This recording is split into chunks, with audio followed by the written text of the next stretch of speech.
tiene el poder que todos queremos un poco? ¿Qué perdemos cuando lo conseguimos?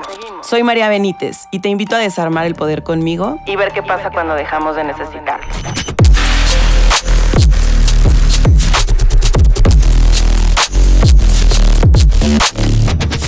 Bienvenidas, bienvenides y bienvenidos a Tiro al Blanco. Este podcast es un espacio creado para cuestionarnos el poder desde dentro.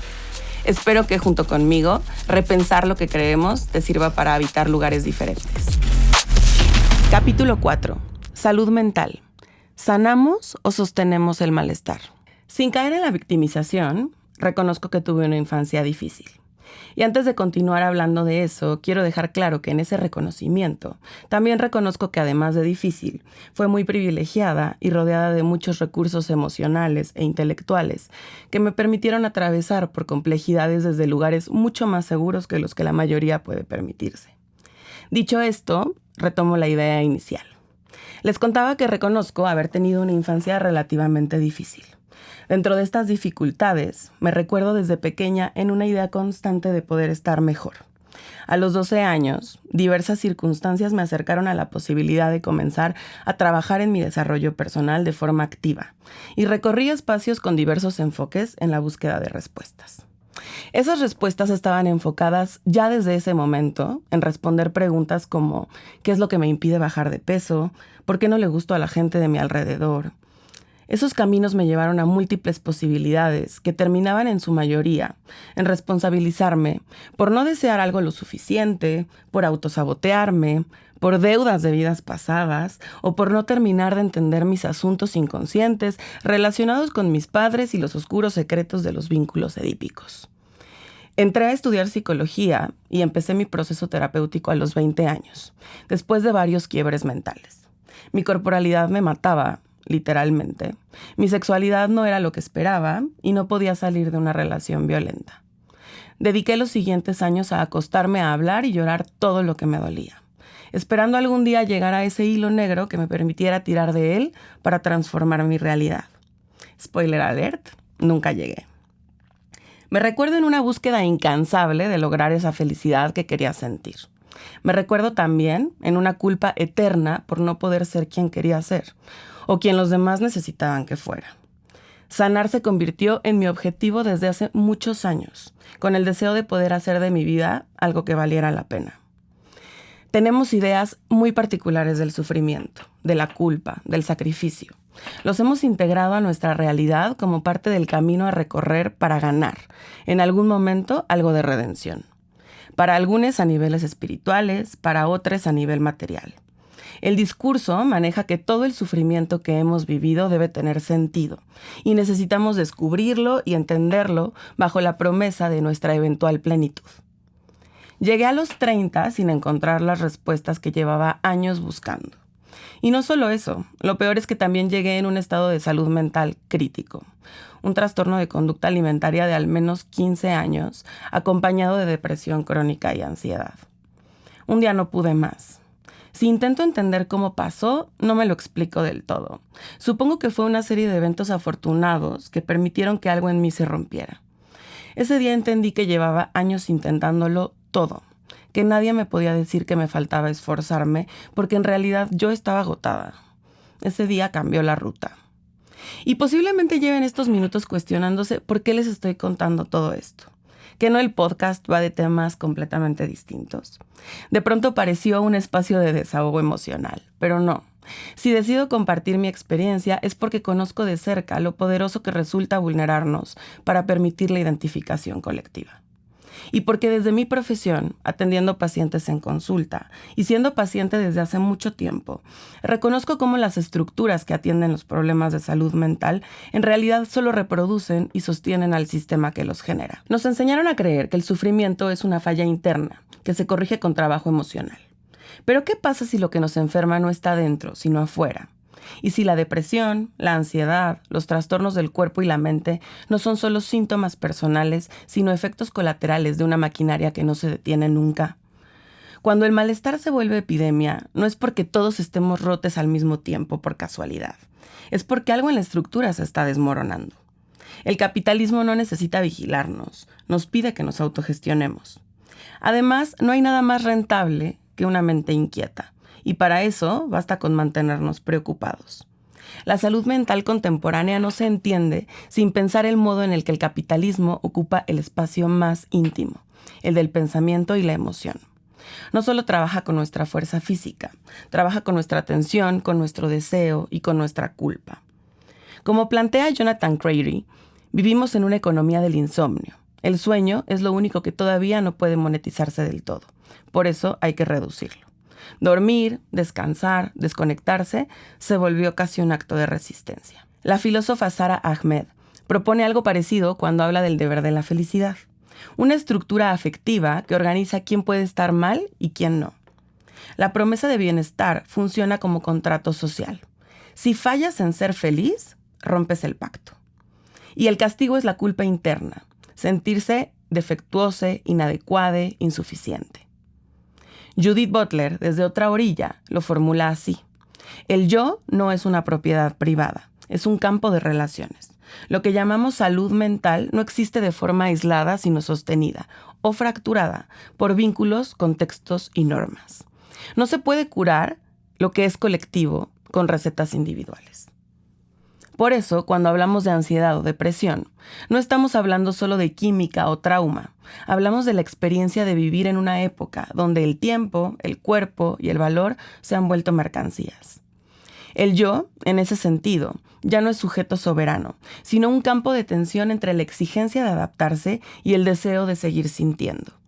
Ahí se produce el malestar, en la imposibilidad de sostener ambas cosas al mismo tiempo. La socióloga Eva Illouz dice que el neoliberalismo no destruye la moral, la privatiza. Se nos entrenó para traducir todo en responsabilidad individual. La pobreza, el fracaso, el cansancio, la tristeza.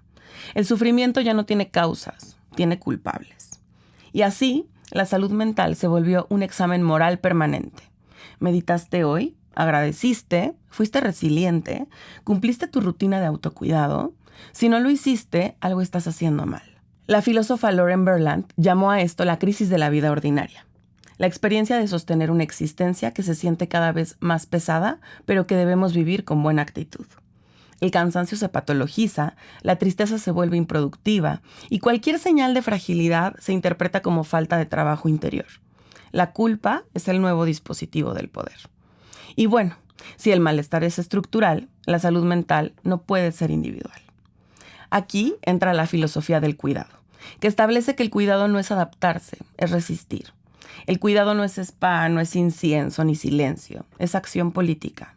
Cuidarse es interrumpir la lógica que nos quiere eficientes, felices y siempre disponibles. El problema no es que estemos tristes, sino que la tristeza ya no tenga tiempo ni espacio para existir.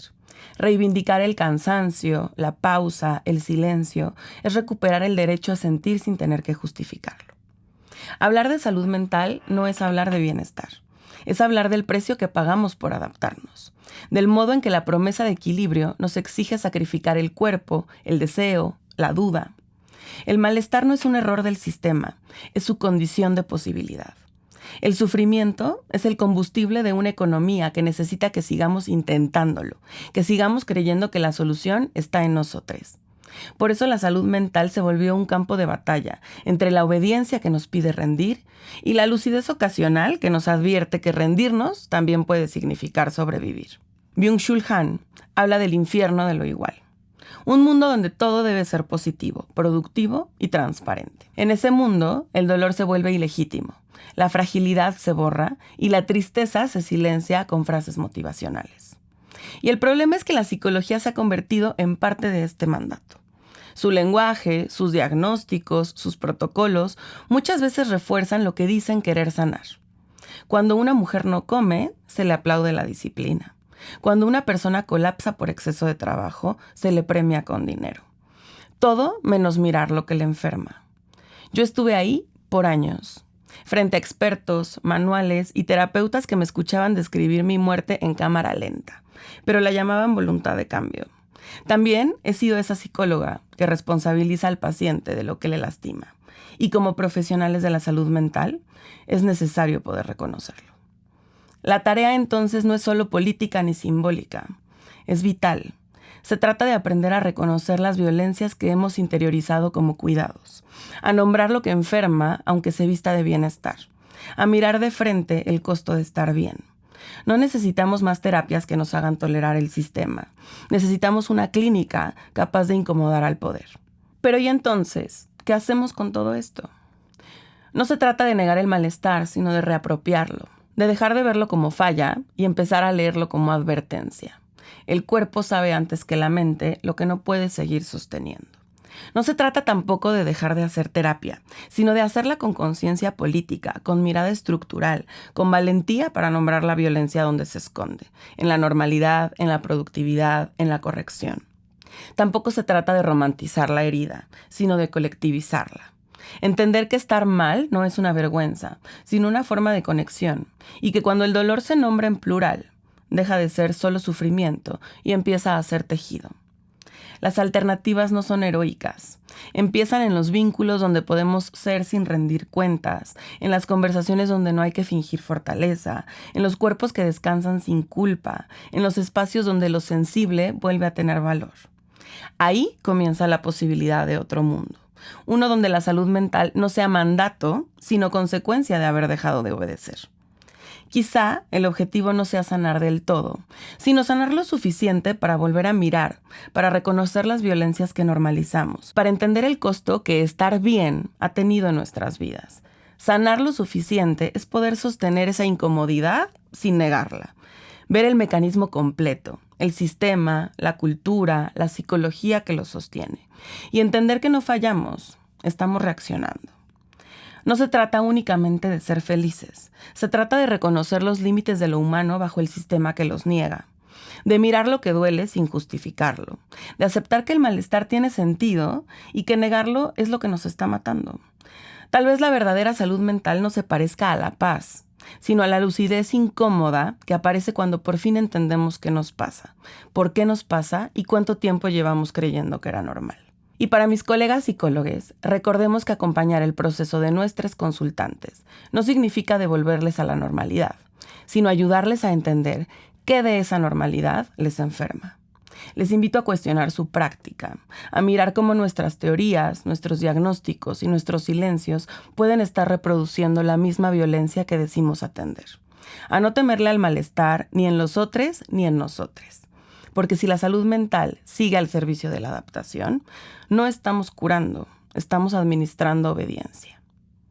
Cuéntame qué piensas y nos vemos en el siguiente Tiro al Blanco.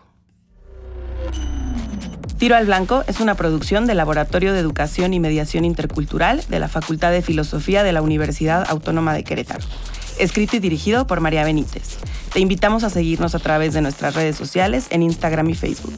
Sígueme en @elclosetdelagordamx y escucha este y otros podcasts en nuestras plataformas.